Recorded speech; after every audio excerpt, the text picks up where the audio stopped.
어제 오전 대통령실 정책실장이 종부세를 전면 폐지하고 상속세율도 30% 안팎으로 인하하겠다는 세제 개편안을 예고를 했습니다.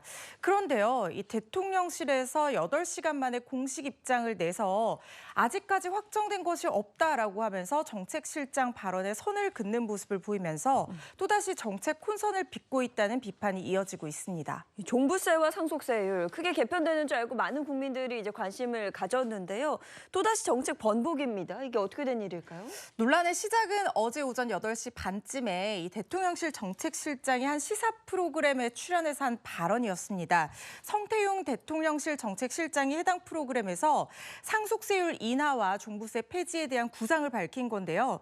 성 실장은 우리나라 상속세 최고세율이 60%로 세계 최고 수준이다라고 하면서 이를 OECD 평균에 맞춰서 30%까지 인하할 필요가 있다라고 구체적 수치를 언급했습니다.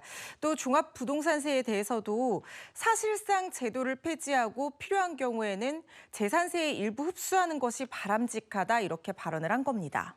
상속세 체계에 대해서도 구체적으로 얘기를 했나 보죠? 그렇습니다. 이 현 상속세 체계가 높은 세율로 가업 승계에 상당한 부담을 주고 있는데 현재 많은 국가들이 기업 상속 시점에 세금을 매기는 것이 아니라 이 기업을 나중에 더 이상 운영하지 않고 이른바 팔아서 현금화하는 시점에 이 세금을 매기는 자본 이득세 형태로 많이 운영을 하고 있다라고 언급을 했습니다. 그러면서 우리도 이렇게 자본 이득세로 전환하는 전반적인 개편이 필요하다. 이렇게 강조를 한 겁니다. 그리고 또 금투세라고 불리는 금융투자세도 많은 비판을 받아오는 세금이기도 한데요.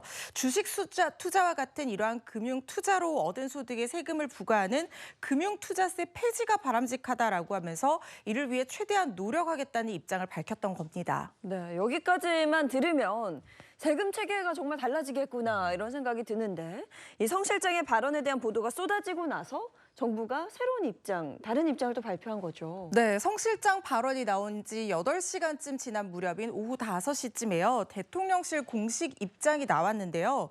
종부세 폐지와 상속세 최고세율 인하 방안이 확정된 것이 아니라 여러 대안 중에 하나다라고 얘기를 한 겁니다. 그리고 구체적인 개편 방안은 7월 이후에 결정하겠다고 밝힌 건데요. 물론 상속세, 종부세 완화에 대한 공감대는 있지만 성 실장이 제시한 수치로 갈 경우에는 세수 부족 문제가 발생을 할 수가 있어서 이 정부가 우려를 제기한 것으로 알려지고 있습니다. 하지만 또다시 정책 혼선이 반복되면서 정부가 국민의 신뢰를 흔들고 있다는 비판이 일고 있습니다. 중요한 정책일수록 국민 혼란을 주면 안 되죠. 네. 정확하게 다 정비가 됐을 때 발표를 했으면 좋겠어요. 섣부른 발표는 혼란을 야기하죠. 네. 다음 미션 해주시죠.